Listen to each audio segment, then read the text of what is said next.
नमस्कार मंडळी, तुम्हा सर्वांचं नवीन एका व्हिडिओमध्ये खूप खूप स्वागत आहे. आता तुम्ही म्हणाल वाट्यांमध्ये हे मिश्रण टाकून ही कुठली रेसिपी, पण ही रेसिपी एकदा पाहिल्यानंतर 100% करून पाहणार. करायला सोपी, हाताखालचं साहित्य असणार आहे आणि परफेक्ट अशी रेसिपी असणार आहे. आता ही रेसिपी नेमकी काय असेल पाहण्यासाठी व्हिडिओ मात्र कुठे स्किप न करता शेवटपर्यंत बघा. चला मग व्हिडिओला सुरुवात करूया. सुरुवातीला आजची रेसिपी करण्यासाठी आपल्याला हवं बेसन. तर बेसन इथं बघा मी घरी दळलेलं घेत आहे. अगदी विकतचं बेसन वापरला तरी सुद्धा चालेल. दोन्ही कप जे घेतलेत ते मी सेम घेतलेत बघा. आता खाली एक भांडं घेतलंय आणि 1 कप इतकं साधं आपलं पाणी घेतलेलं आहे. सगळं मेजर मोजून घ्यायचं आहे. 1 कप इतकं पाणी, 2 कप इतकी साखर घेतलेली आहे. पिठी साखर घेतला तरी सुद्धा चालेल. चवीसाठी पाव चमच इतकं मीठ. लिंबाचा रस घेतलेला आहे 2 चमच इतका. लिंबाच्या रसाच्या ऐवजी दुसरं काय वापरायचं पुढे सांगतेस तुम्हाला. त्याचबरोबर तेल वापरायचं आहे. तेल इथं 4 चमचे इतकं वापरत आहे. नेहमी आपण जे भाजीसाठी वापरतो तेच इथं तेल घेतलेलं आहे. अगदी प्रमाण हे सगळं योग्य घ्यायचं आहे बरं का. थोडीशीच हळद, 1 पाव चमच इतकी हळद घातले. आता हे सर्व चांगल्या प्रकारे फेटून घ्यायचं आहे. म्हणजे ह्याच्यामध्ये साखर जी वापरली ना ती विरघळली जाईल म्हणून. तुम्हाला थोडक्यात अंदाज आलाच असेल आजच्या रेसिपीचा बघा. तर आज आपण करत आहोत वाटी ढोकळा. आता बघा हे चांगलं फेटून झालं मस्त. एक चांगलं 2-1 मिनटं मी फेटून घेतलंय. आता ह्याच्यामध्ये घालायचं आहे बेसनचं पीठ. तर 1 कप इतकं पाणी घेतलं होतं कारण 1.5 कप इतकं बेसनचं पीठ घेणार आहे बरं का. सुरुवातीला 1 कप इतकं घातलेलं आहे चाळणीवरती. चाळून घेऊयात आणि नंतर अर्धा कप इतकं वापरणार आहे पुढे. आज आपण जो ढोकळा करत आहोत तो अगदी घरगुती पद्धतीत करणार आहोत, साधा सोपा बरं का. तसं मार्केटमधला जो ढोकळा असतो का नाही तो थोडासा वेगळ्या पद्धतीत बनला जातो बरं का. पण आज आपण घरच्या साहित्यात घरच्या पद्धतीत करत आहोत. ते म्हणजे काय, तुम्हाला बघा लिंबाचा रस सांगितला, तिथे काय वापरायचं सांगते.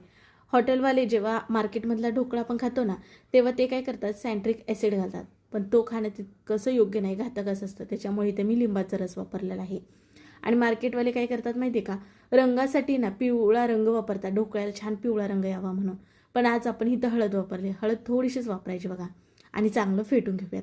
आपण तेल घातलं जेणेकरून ढोकळा आपला हा घशात बसायला नको, अडकायला, दाटल्यासारखं व्हायला नको, अगदी स्पॉन्जी व्हावा ह्याच्यासाठी तेल घातलं. चांगलं फेटून घेतलं. ह्याच्यामध्ये गुठळ्या जरासुद्धा राहिल्या नाहीत.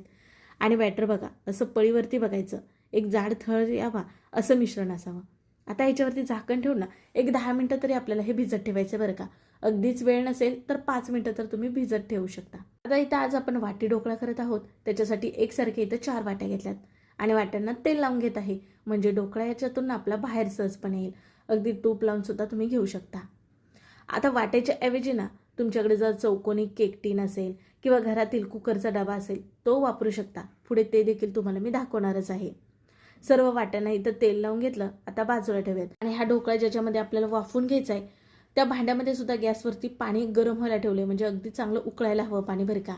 ही तयारी सुद्धा अगोदरच करायची आहे. आता 10 मिनिटात तर पाहत आहे बघा. तर चांगल्या प्रकारे हे बेसनचं मिश्रण आपलं भिजलं जातं 10 मिनिटात. आता 1 इनोचं पॅकेट घातलेलं आहे बरं का.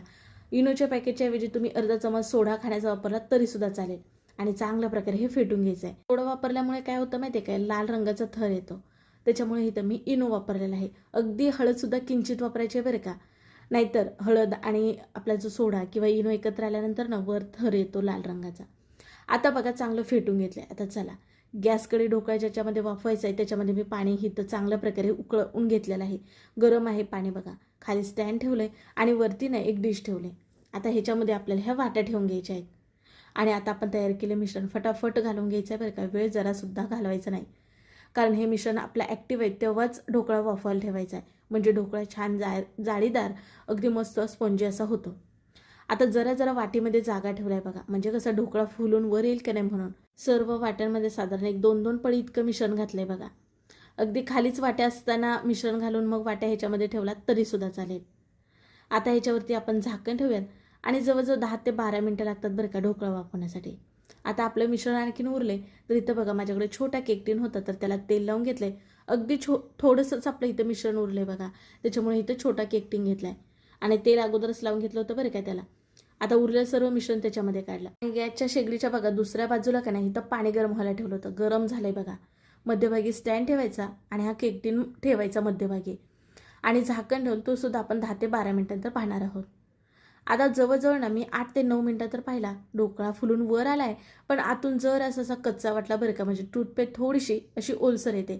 त्याच्यामुळे झाकण ठेवून पुन्हा ना एक 2 ते 3 मिनटं वाफून घेणार आहे. म्हणजे एकूण बरोबर 12 मिनिटांतर पाहत आहे. 12 मिनिटानंतर सेम टूथपेस्ट घालून बघायची, तर छान स्वच्छ अशी टूथपेस्ट येते, म्हणजेच की हा आपला ढोकळा वाफून झालाय समजायचं. आता ह्या वाट्या ना खाली काढून घेऊया. गॅस अति जास्त फास्ट ठेवला नव्हता बरं का, मध्यम आचेवरतीच ठेवला होता. आणि नंतर गॅसच्या दुसऱ्या बाजूला पाहिलं तर मस्त ढोकळा आपला फुलून वर आलाय. आणि इथं सुद्धा टूथपेस्ट अशी घालून बघितली, बघा स्वच्छ साफ येते, किंवा सुरी घालून सुद्धा बघू शकता. आता हे खाली काढून घेऊयात.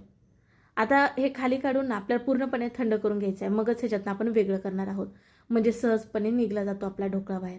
ढोकळ्यावर घालण्यासाठी फोडणी करूयात. त्यासाठी इथं कढईमध्ये 1 पळी तेल घातलंय, अर्धा चमच मोहरी, अर्धा चमच जिरे घातलेत, 1 हिरवी मिरची मधीतनं अशी कापून घातले, काही कढीपत्त्याचे पानं घातलेत.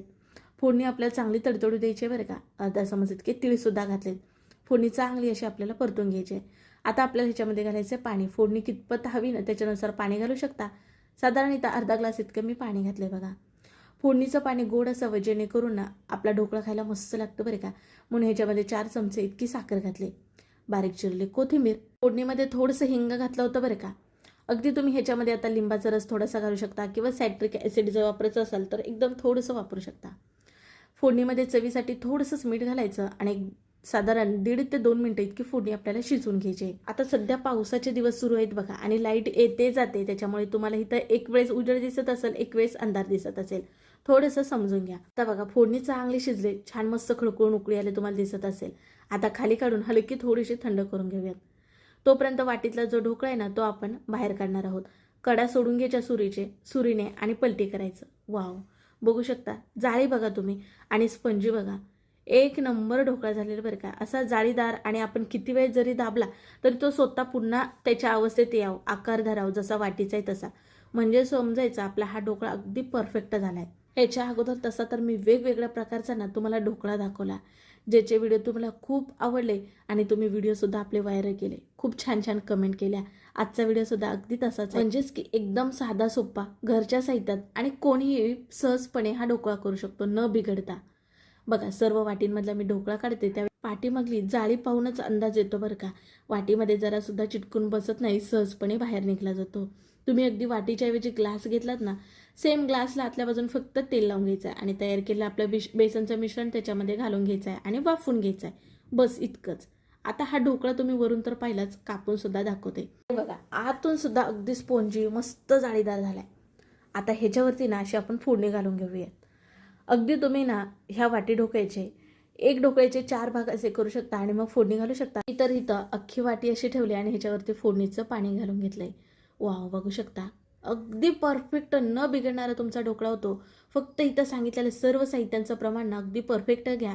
शिवाय मी डिस्क्रिप्शन बॉक्समध्ये सर्व साहित्याचं प्रमाण तर देईलच.